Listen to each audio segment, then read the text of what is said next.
Bienvenidos, mis amigos, mis hermanos, a nuestra serie o estudio del libro de Santiago, Fe y Obras. Esta segunda lección estaremos estudiando acerca del tema de escuchar y hacer. La persona que escucha y responde es bendecida en su hacer. La escritura de hoy se encuentra en Santiago capítulo 1 del 19 al 27 y Mateo capítulo 7 del 24 al 25. Si usted estuvo con nosotros la semana pasada, usted recordará que cada semana veremos dos ideas interrelacionadas del libro de Santiago. La semana pasada abordamos las ideas de la prueba y la perseverancia. Desde el principio, Santiago nos está animando a regocijarnos en medio de nuestras pruebas y sufrimientos. En la primera mitad del capítulo 1, aprendemos que la adversidad nos llama a ir más alto, a ser más grandes y a confiar más profundamente a medida que avanzamos por la vida hacia la promesa eterna que tenemos en Cristo. Este es un mensaje increíblemente importante para los creyentes de todo el mundo y especialmente para aquellos que se encuentran en áreas donde existe una persecución constante.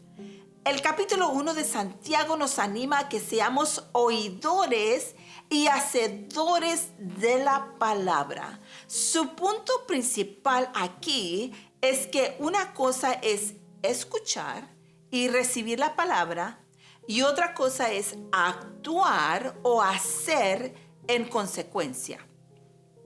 Si usted pone atención, Santiago no tiene mucha paciencia con aquellos que solo escuchan y nunca actúan.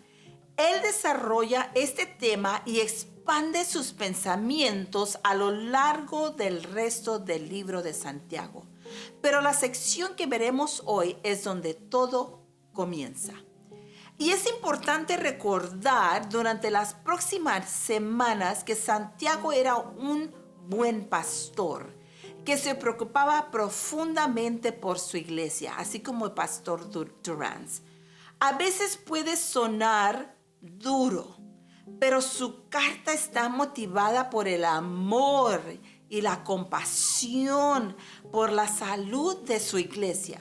Su aparente falta de paciencia por la apatía puede estar motivada por la persecución que su iglesia enfrentaba diariamente por parte de la cultura que los rodeaba. La verdad era que simplemente no tenían el tiempo ni el lujo de participar en una fe tibia. En muchos casos fue verdaderamente una elección de vida o muerte para aquellos en la iglesia primitiva. Lo que plantea la pregunta para nosotros el día de hoy: ¿estaríamos más inclinados a actuar según las enseñanzas de Jesús si nuestras vidas estuvieran en peligro?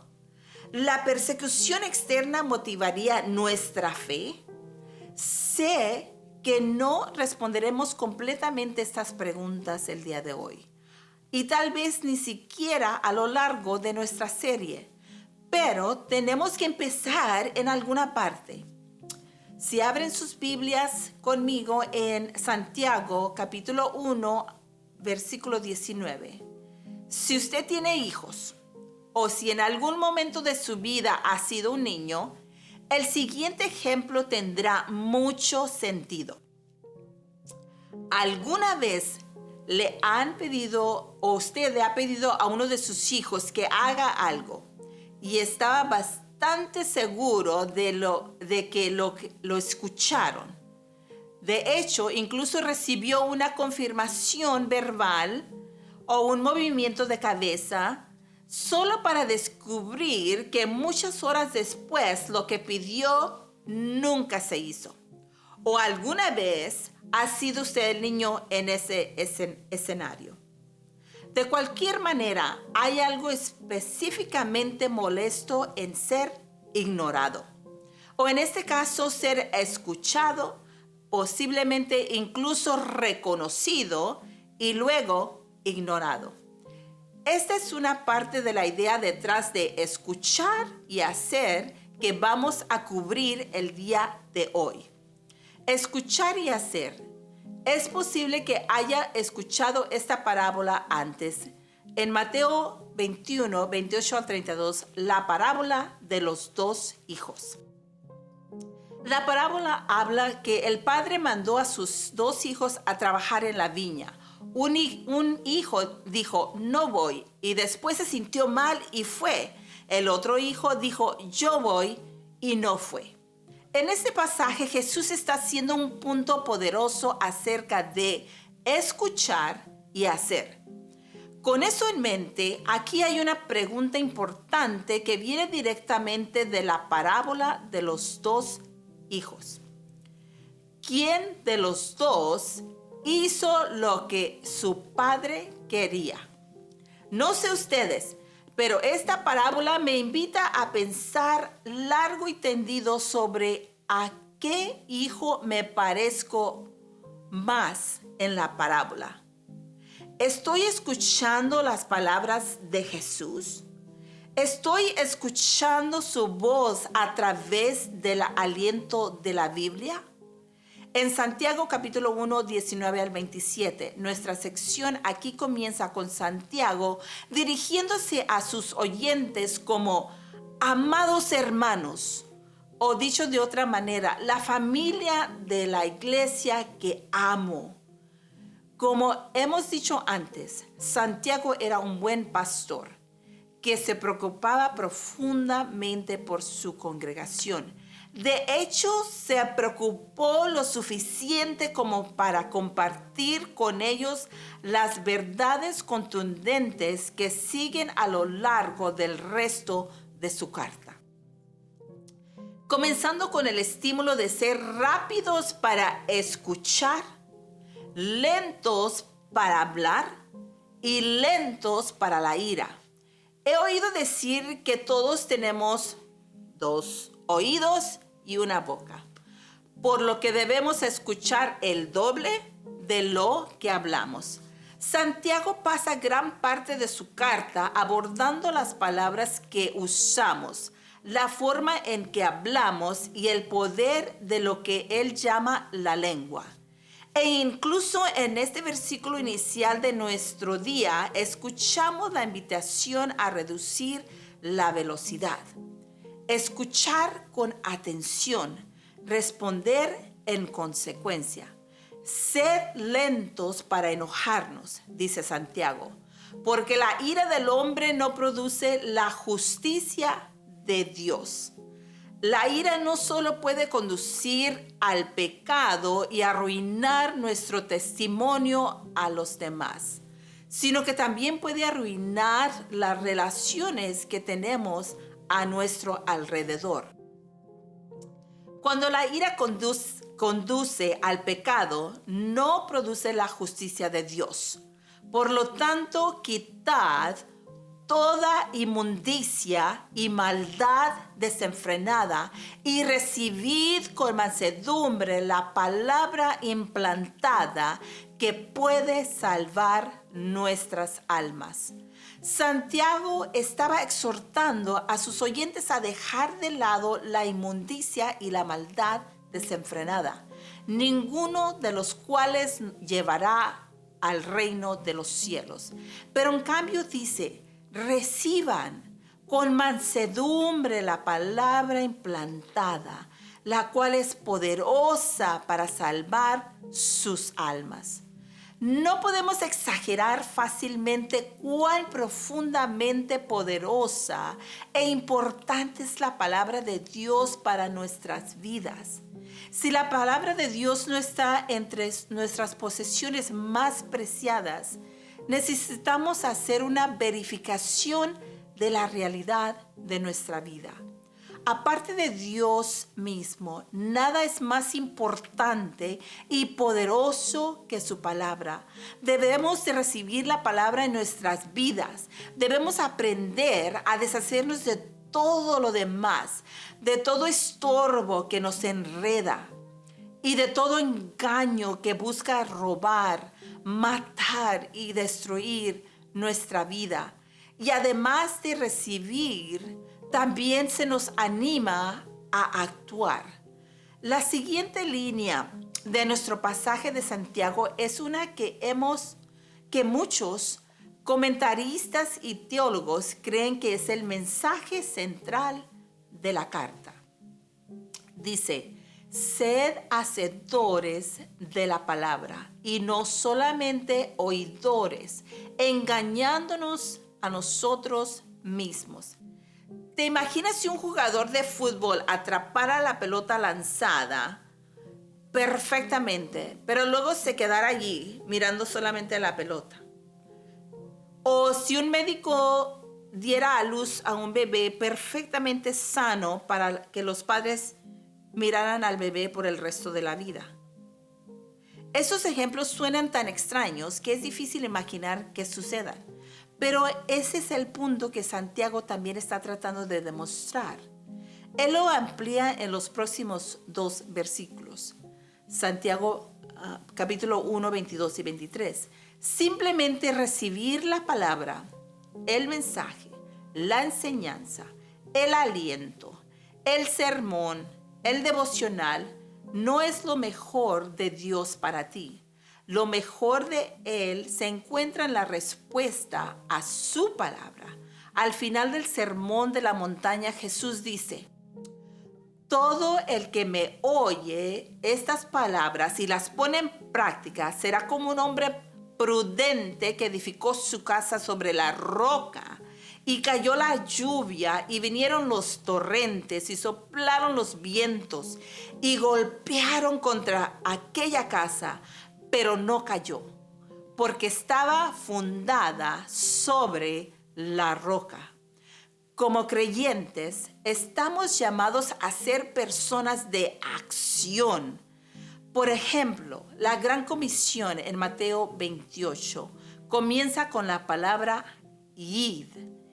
Y como aprendimos la semana pasada, debemos aprender a perseverar, contando las muchas pruebas que enfrentamos en nuestro ir con alegría.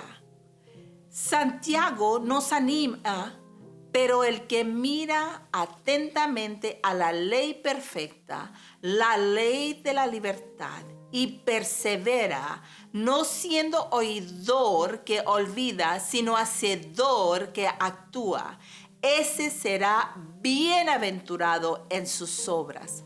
No olvides la palabra, no apartes tus ojos de Cristo. Persevera en el llamado y responde al mensaje de libertad que se te ha dado. El pastor Santiago da algunas instrucciones increíblemente prácticas en los versículos 26 y 27. Dice sin rodeos: si alguno se cree religioso y no refrena su lengua, sino que engaña su corazón, la religión de ese tal es vana. Estoy segura de que todos hemos dicho cosas de las que nos hemos arrepentido y que hemos dicho cosas que desearíamos poder retractar. De lo que Santiago está hablando no es del desliz ocasional, sino de la falta de voluntad para contener las palabras. La falta de voluntad para ver el poder de nuestras palabras para edificar o derribar a otros. Esta persona, si también profesa ser cristiana, se engaña a sí misma pensando de que sus palabras no importan. Y a la inversa, si no quieres tener una religión sin valor, sino más bien una pura y sin mancha, entonces, ¿por qué no empiezas a visitar a los huérfanos, a las viudas en sus aflicciones y mantente sin mancha del mundo? Eso es poner las palabras de Cristo en acción. Eso es ser una persona de acción y no solamente de palabrería. Otra forma de decirlo hoy sería esta: deja de hablar todo el bien que podemos hacer por los demás y empecemos a hacer el bien por los demás. Sed hacedores de la palabra y no solamente oidores. Es cierto que este pasaje de las Escrituras y el libro de Santiago son una píldora difícil de pasar. Hay mucho por lo que sentir convicción y mucho por considerar en nuestras vidas cuando realmente nos detenemos a considerar qué cosas estamos haciendo en respuesta a nuestra audiencia. ¿Mis palabras se alinean con el testimonio cristiano que profeso? ¿Estoy dejando que mi ira se convierta en pecado? ¿Estoy obstinado? ¿Qué he hecho últimamente en respuesta a mi fe? ¿Hablo más de lo que actúo? ¿Importa escuchar si no respondo? Estoy segura de que tienes más preguntas que pudieras agregar a esta lista. Pero en medio de la convicción que surge de un pasaje como este, es importante recordar el corazón detrás de todo, que es el corazón mismo de Dios. El mismo Dios que es compasivo, amoroso y envió a su único Hijo para redimir a la humanidad. Este mismo Dios quiere que seamos realistas acerca de nuestra fe y que pensemos claramente en las cosas que pueden estar impidiendo que experimentemos lo mejor de nosotros en Él. Entonces, si hay algo que te impide actuar, ¿considerarías dejarlo ir? ¿Te comprometerías a orar esta semana para que Dios te dé el valor de ir, como dice la Gran Comisión, y responder en justicia a la bondad del mensaje del Evangelio? Espero, hermanos, que esta lección haya sido de mucha bendición para cada uno de ustedes. Los esperamos la siguiente semana. Muchas bendiciones para todos ustedes.